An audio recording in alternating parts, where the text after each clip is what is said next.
The word jihad is mentioned in the Quran about 41 times. The words mercy, peace, and compassion are mentioned about 355 times. Yes, come in. Come on in, Riaz. Sit down, please.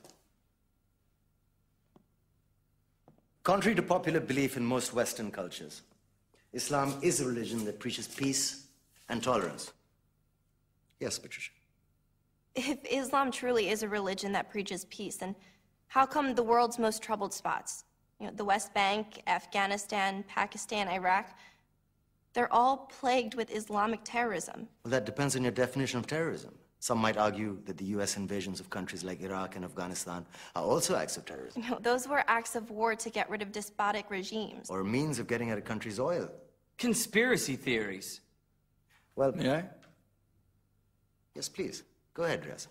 Mr. Khan is right. I mean, if we're talking about terrorists, the world's biggest terrorists are the white superpowers. Come on now. No, really, stop and think about it.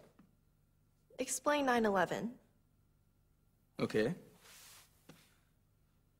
Do you know how many people died in the Twin Towers strike? Around 3,000. And do you have any idea how many people died in the bombing of Afghanistan?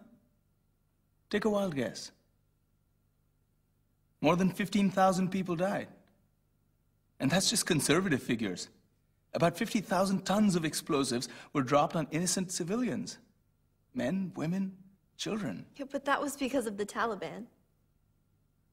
Now that you brought it up, did you know that the Taliban was a creation of the CIA to fight the Russians? Whatever. They were still harboring terrorists. Yeah, right. Terrorists that were never found. Just like the weapons of mass destruction that were never found in Iraq. Do you want to get into the death toll in Iraq? 500,000 civilians and counting. And what do Britain and America say when they don't find these weapons? It's simple. They just say sorry. And still refuse to relinquish control of these countries. What are you trying to say? What I'm trying to say is that just because you're American, wear a fancy suit, and call yourself the president, doesn't make you any less of a terrorist. I'm saying that if you don't stop meddling in other people's countries, you will face a backlash. If Muslims like you feel that way, then why don't you get out of our country? We will.